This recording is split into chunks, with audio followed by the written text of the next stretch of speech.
between 1999 and when the protocol was adopted in 2003, we were just working, you know, with the people who had been working on the protocol with the African Commission. We were just a group of interested individuals and organizations.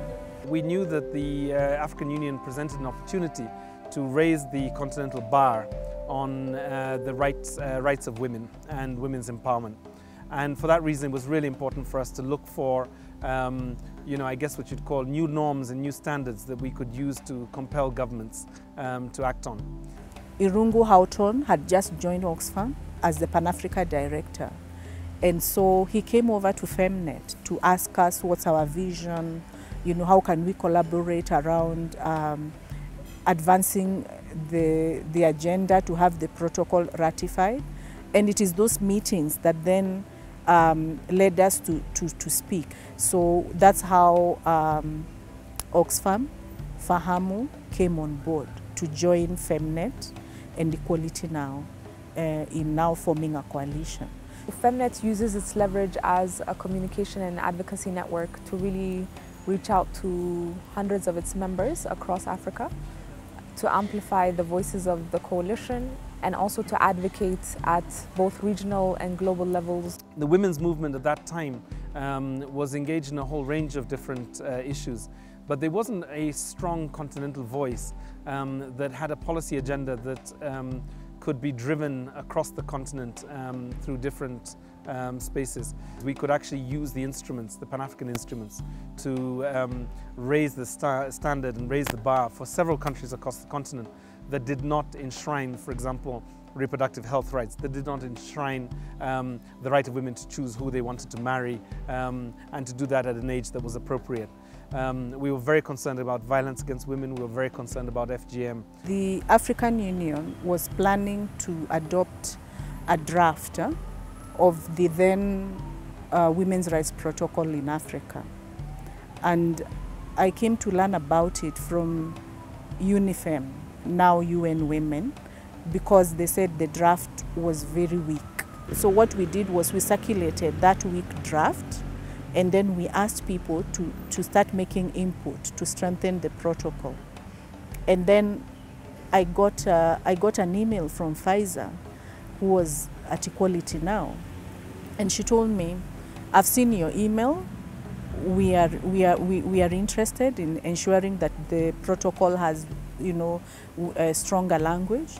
And then she asked me, do you have resources so that we can host a meeting? And I told her, no, we don't have resources. That's why we have been using the internet. And then she told me, we have some resources, so we can meet and see how we can organize to have a meeting for African women to review and input into the protocol and come up with an advocacy strategy. So I think for me, the profound moment is that just sitting behind a computer without resources, with just the passion that we need a better protocol, then attracted money in a very interesting way. The protocol was adopted.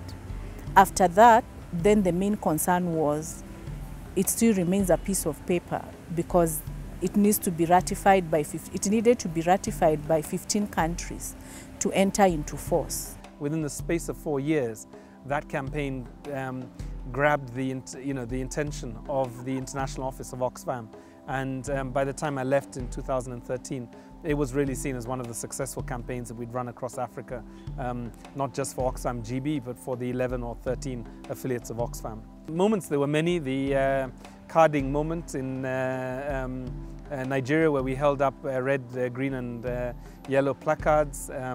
The moment when we had Alpha Konare, the chairperson of the African Union, I think even Jean Ping at some point, write forwards for books that we had developed. The tremendous literature that we generated through the Pambazuka community and the books that came out. These are all great moments. I think the other one for me possibly was the partnership that was built up between Winnie Byanyima and then later on Litha Ogana to essentially make sure that this issue was not seen as purely a citizens' agenda or a women's agenda, but actually was seen as something that could create a platform between governments multilateral institution and civic organizations. A problem that we've had is lack of implementation, and yet we're spending a lot of time and energy and resources into formulating new policies and frameworks. I really feel strongly that our heads of state and policymakers generally need to focus on the instruments that we already have and focus on seeing those instruments through. Unfortunately, I don't think every citizen knows that, especially women and girls, know that they have these rights that are already afforded to them. And of course, not every country has ratified it, so not every citizen across our continent can actually access the rights. So for me, one very important thing is to continue to popularize the protocol, because at the end of the day, I believe that it's citizens being informed that will then hold their governments to account. You know, changing deeply entrenched patriarchal attitudes, you know, I mean, the patriarchal culture, you know, of how women are viewed in Africa is not a simple job. And it would be naive to think that you would change that in just 10 years.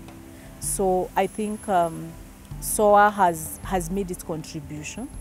It has achieved success in various ways, but I think the struggle continues. There's still a lot to be done because a lot of the provisions of the protocol have not been implemented fully.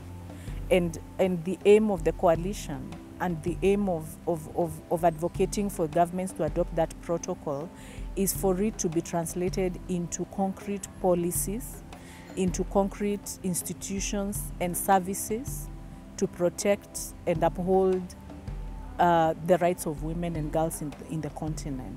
10 years down the line, a lot of our countries have not implemented this protocol. So that any policies that they implement going forward, whether that's education policies, health policies, laws and rules and regulations around inheritance can be aligned with the protocol.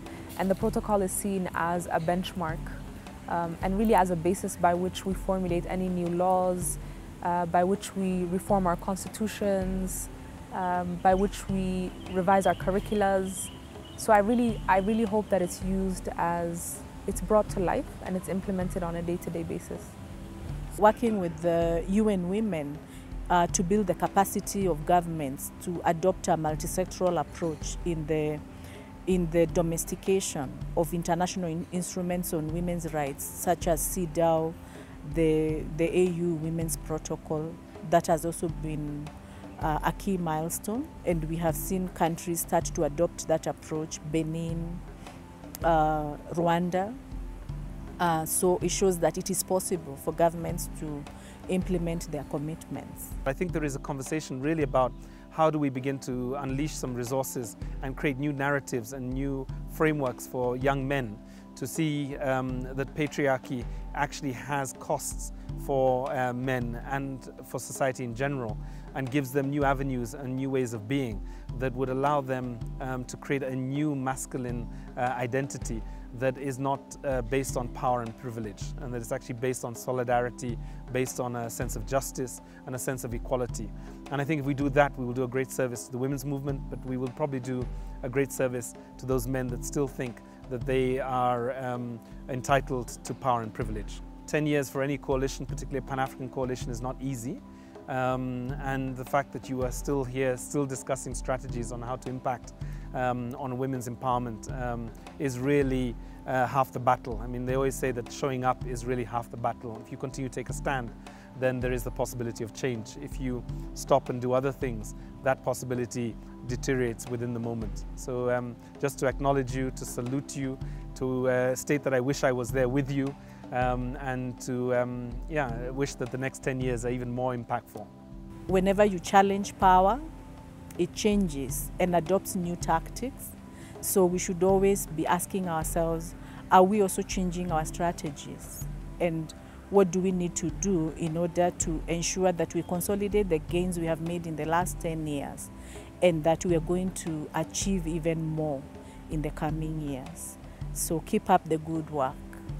For the first time in AU/OAU history, the theme has been dedicated to women, and in particular 2015 has been dubbed the Year of Women's Empowerment and Development towards Agenda 2063.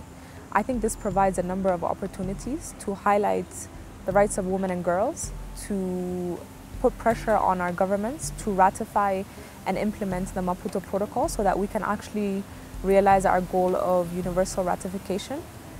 I also feel that it's an important recognition that the empowerment of women and their realization of their rights, along with that of our girls, is critical to realizing the Africa that we want.